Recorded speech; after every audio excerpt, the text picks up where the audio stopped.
Hi verse Rishi food ఛానల్కి స్వాగతం సుస్వాగతం. ఈరోజు నేను చేయబోయే వంటకం ఏంటో తెలుసా మీకు? చికెన్ కర్రీ చేద్దాం అనుకుంటున్నా అండి. ఈ చికెను బాయిలర్ కాదండి, ఇది బంతకోడి అంటారు. సేమ్ నాటుకోడి మాంసం లాగానే ఉంటుంది. వండుకొని తింటే చాలా సూపర్గా ఉంటుందండి. దీనికి ఏమేమి కావాలో మీకు చూపిస్తాను నేను. చికెన్ అంతా శుభ్రం క్లీన్ చేసి పెట్టుకున్నాం కదండి. ఇందులో ముందుగా 2 స్పూన్లు అల్లం వెల్లుల్లి పేస్ట్ వేసుకోవాలండి. ధనియాలు, జీలకర్ర, యాలక్కాయలు అవన్నీ పేస్ట్ చేసి పెట్టిందండి. 1 స్పూన్నర వేసుకున్నాను. 1 స్పూన్ సాల్ట్, మళ్ళీ కర్రీలో వేస్తాం కదండి సాల్ట్. 1/2 స్పూన్ కారం వేసానండి. మళ్ళీ కర్రీలో కూడా కారం వేసుకోవాలి. ఇవన్నీ వేసుకున్నాం కదండి. ఇప్పుడు ఇందులో ఇలా మిక్స్ చేసేసుకోవాలి, ఇలాగా కలిపేసుకొని మొత్తం.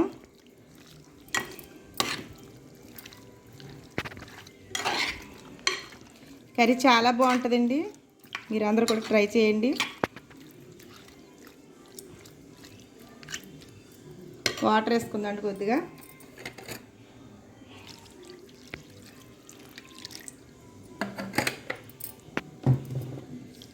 ఇది 4 విజిల్లు వచ్చేదాకా మనం ఉడికించుకోవాలండి కుక్కర్లో. అంటే ఇది కొంచెం గట్టిగా ఉంటుంది మాంసం, ఉడికితే మెత్తగా అయిపోద్ది, మన బాయిలర్ మాంసంలాగా అయిపోతుంది. ఓకేనా, మరి స్టవ్ మీద ఉడికించేసుకుందామా. ఇది స్టవ్ వెలిగిస్తున్నాను.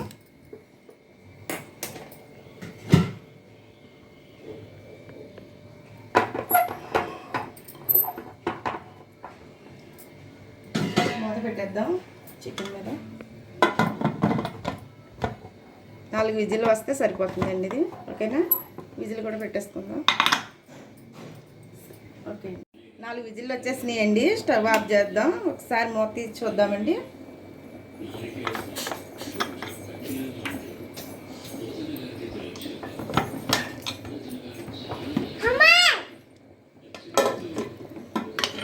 మొత్తం వాటర్ అంతా ఇంకిపోయిందండి. చికెన్ మెత్తగా వచ్చింది. ఎవరో కాదండి, మా మనవరాలే యాడ్ చేస్తుంది వీడియో తీస్తుంటే. సరే కర్రీ రెడీ చేసుకుందామండి. సరే, స్టవ్ వెలిగిస్తుందండి. గిన్నె పెట్టాను.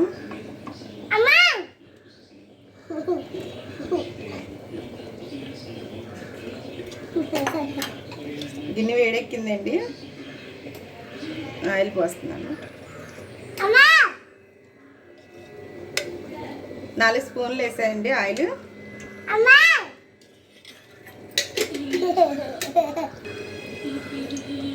ధనియాల పొడి వేసాయండి ముందు. కొందరు ధనియాల పొడి వేసాను. కొద్దిగా వేగాలండి ఇది.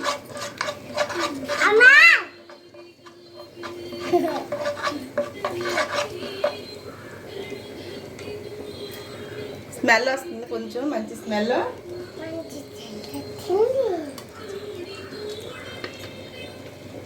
ఉల్లిపాయలు వేస్తుందండి.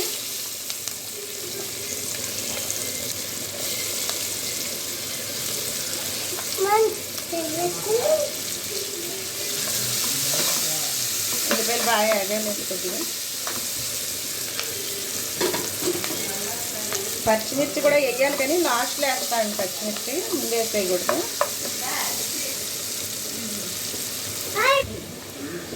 మనం చికెన్ ఉడకబెట్టుకునేటప్పుడు కొంచెం సాల్ట్ వేసుకున్నాం కదండి. ఇప్పుడు కొద్దిగా సాల్ట్ మళ్ళీ ఇందులో వేస్తున్నాను. కారం కూడా కొద్దిగా వేస్తున్నాను.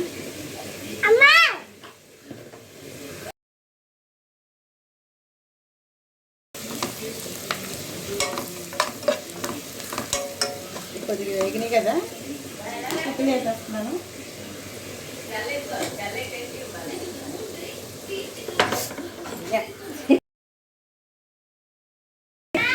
బాగా వేగినాయి కదా, చికెన్ వేస్తున్నాను.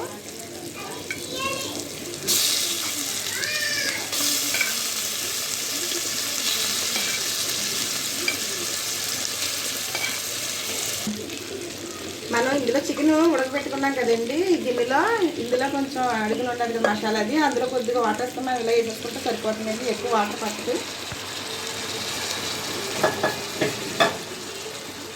ఒకసారి కలుపుకుందామండి.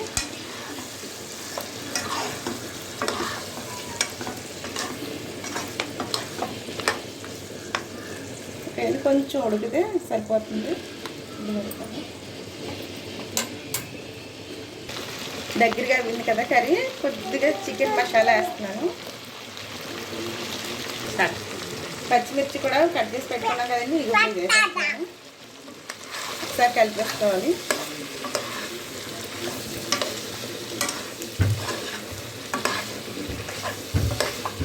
లాస్ట్ ఫైనల్గా కరివేపాకు వేస్తుందండి కొద్దిగా.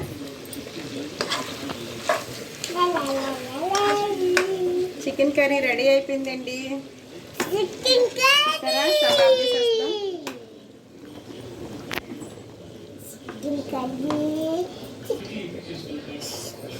నేను చేసిన చికెన్ కర్రీ మీకు నచ్చినట్లయితే లైక్ చేయండి, షేర్ చేయండి, సబ్స్క్రైబ్ చేయండి, అలాగే బెల్ ఐకాన్ క్లిక్ చేయండి.